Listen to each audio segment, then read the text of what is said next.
ಸನ್ಮಾನ್ಯ ಸಭಾಧ್ಯಕ್ಷರೇ, ಉತ್ತರವನ್ನ ಸಚಿವರು ಕೊಟ್ಟಿದ್ದಾರೆ.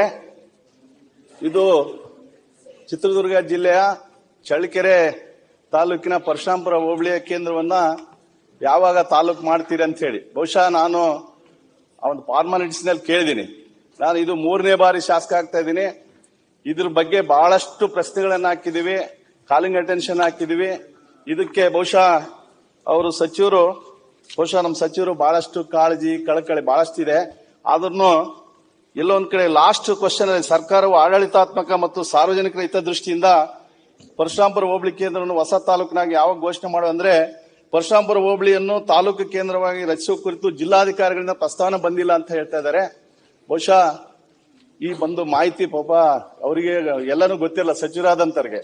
ನಾನು ಶಾಸಕನಾಗಿ ಈಗ 11ನೇ ವರ್ಷ 3ನೇ ಬಾರಿ ಇದು ಬರ್ತಾ ಇದ್ದೀನಿ. ನಾನು 13, 18 ಮತ್ತು 23ರಲ್ಲಿ ಇದಕ್ಕೆ ಸಂಬಂಧಪಟ್ಟಂತೆ ಬಹಳಷ್ಟು ಇಲ್ಲಿ ನಾನು ಕ್ವಶನ್ಗಳು ಹಾಕಿದ್ದೀನಿ. ಅದರಲ್ಲಿ ಹೇಳಿದ್ದಾರೆ 43 ತಾಲೂಕು ಮಾಡಂತ ಸಂದರ್ಭದಲ್ಲಿ ಮಾಡ್ತೀವಿ, ಆ ತಾಲೂಕುಗಳಲ್ಲಿ ಆ ಘೋಷಣೆ ಮಾಡಂತ ಸಂದರ್ಭದಲ್ಲಿ MB ಪ್ರಕಾಶ್ ವರದಿನಲ್ಲಿ ಇದೆ ಮಾಡ್ತೀವಿ ಅಂತ ಹೇಳಿದ್ರು. ಕಾರಣಾಂತರಗಳಿಂದ ಆಗ್ಲಿಲ್ಲ. ಬಹುಶಃ ನಾನು ಕಾಂಗ್ರೆಸ್ ಪಕ್ಷದ ಶಾಸಕರಾಗಿ 2013ರಿಂದ 18ರವರೆಗೆ ನಮ್ಮ ಸರ್ಕಾರನೇ ಇತ್ತು. ಆಗ ನಮ್ಮ ಮುಖ್ಯಮಂತ್ರಿಗಳು ಈಗಿರ್ತಕ್ಕಂಥ ಸನ್ಮಾನ್ಯ ಸಿದ್ದರಾಮಯ್ಯ ಸಾಹೇಬ್ರೆ ಇದ್ರು. ಅವರೂ ಕೂಡ ಅದಕ್ಕೆ ಒಪ್ಪಿದ್ರು. ಕೊನೆ ಹಂತದಲ್ಲಿ ನಮ್ಮ ಬೇರೆ ಬೇರೆ ತಾಲೂಕುಗಳು ಕೇಳಿದ್ರು, ನಮ್ಮ ಜಿಲ್ಲೆನಲ್ಲಂತ ಬಿಟ್ಟೋಯ್ತು. ಅದಕ್ಕಿಂತ ಪೂರ್ವದಲ್ಲಿ ಈ ತಾಲೂಕು ಯಾತಕ್ಕೋಸ್ಕರ ಬಿಟ್ಟು ಹೋಗಿದೆ ಅಂದ್ರೆ 43 ತಾಲೂಕನ್ನ ಘೋಷಣೆ ಮಾಡಂತ ಸಂದರ್ಭದಲ್ಲಿ 2008ರಿಂದ 13ರಲ್ಲಿ ಏನು ಸನ್ಮಾನ್ಯ ಜಗದೀಶ್ ಶೆಟ್ಟರ್ ಸಾಹೇಬ್ CM ಆಗಿದ್ರು. ಆ ಸಂದರ್ಭದಲ್ಲಿ ಆ ಘೋಷಣೆ ಆಗಂತ ಸಂದರ್ಭ ನಮ್ಮ ದಿವಂಗತ ತಿಪ್ಪೇಸ್ವಾಮಿ ಅವರು ಮಾಜಿ ಸಚಿವರು ಎಲ್ಲೋ ಒಂದ್ ಕಡೆಗೆ ಆ ಬಿಜೆಪಿ ಕೆಜೆಪಿ ಅಂತ ಆದಂತ ಸಂದರ್ಭದಲ್ಲಿ ಅವರು ಕೆಜೆಪಿ ಹೋಗ್ಬಿಟ್ರು. ಅಂದ್ರೆ ಬಹಳಷ್ಟು ಅನ್ಯಾಯ ಆಗಿದೆ ನಮ್ಮ ಯಾಕಂದ್ರೆ ಇಲ್ಲಿ ಪ್ರಶ್ನೆ ನೋಡ್ರಿ ಏನಿದೆ ಉತ್ತರ ನಮಗೆ ಅದರ ಬಗ್ಗೆ ಚರ್ಚೆ ಮಾಡಿ, ಬೇರೆ ವಿಚಾರ ಬೇಡ. ಪರಶುರಾಂಪುರ ಹೋಬಳಿಯನ್ನು ತಾಲೂಕು ಕೇಂದ್ರವಾಗಿ ರಚಿಸುವ ಕುರಿತು ಜಿಲ್ಲಾಧಿಕಾರಿಗಳಿಂದ ಪ್ರಸ್ತಾವನೆ ಸ್ವೀಕೃತವಾಗಿಲ್ಲ ಅಂದ್ರೆ ಏನಕ್ಕೆ ಬರ್ತಾ ಇದ್ದು? ಅದಕ್ಕೋಸ್ಕರ ನಾನು ಇದೆಲ್ಲ ಹೇಳ್ತಾ ಇದ್ದೀನಿ.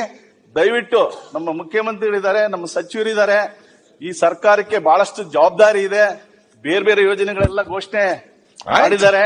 ಆದ್ರೆ ಆದ್ಯತೆ ಮೇರೆಗೆ ಈ ತಾಲೂಕನ್ನ ಘೋಷಣೆ ಮಾಡಲೇಬೇಕು. ನಾನು ನಮ್ಮ ಕ್ಷೇತ್ರದ ಮತದಾರರಿಗೆ ನಾನು ಏನ್ ಹೇಳಿದ್ದೀನಿ ಅಂದ್ರೆ ಬಹುಶಃ ನಮ್ಮ ತಾಲೂಕಲ್ಲಿ 2 ಬಾರಿ ಶಾಸಕನಾಗಿ ಬಹಳಷ್ಟು ಯೋಜನೆಗಳನ್ನು ಕೊಟ್ಟಿದ್ದಾರೆ. ಬೇರೆ ತಾಲೂಕಲ್ಲಿ ಇನ್ನೋವೇಟಿವ್ ಆಗಿ ಕೊಟ್ಟಿರ್ತಕ್ಕಂಥದ್ದು. ಅದ್ರ ಬಗ್ಗೆ ನಮ್ಮ ಮುಖ್ಯಮಂತ್ರಿಗಳಿಗೆ ನಮ್ಮ ಸರ್ಕಾರ ಇದ್ದಂತ ಸಂದರ್ಭದಲ್ಲಿ ಅದಕ್ಕೆ ಅಭಿನಂದನೆ ಸಲ್ಲಿಸ್ತೀನಿ, ಧನ್ಯವಾದ ಹೇಳ್ತೀನಿ. ಇದು ಆದ್ಯತೆ ಮೇರೆಗೆ ಈ ತಾಲೂಕು ಕೇಂದ್ರ ಘೋಷಣೆ ಆಗ್ಲೇಬೇಕು. ನಾನು ಸನ್ಮಾನ್ಯ ಸಭಾಧ್ಯಕ್ಷ ಒಂದೇ ನಿಮಿಷ, ನಾನು ಈ ತಾಲೂಕೇನಾದ್ರೂ 2028ರೊಳಗೆ ಆಗಿಲ್ಲ ಅಂದ್ರೆ ನಾನು ರಾಜಕೀಯದಿಂದ ನಿಲ್ಲಲ್ಲ, ನಿಮ್ ಮುಂದೆ ಬರಲ್ಲ ಅಂತ ಹೇಳಿದ್ದೀನಿ.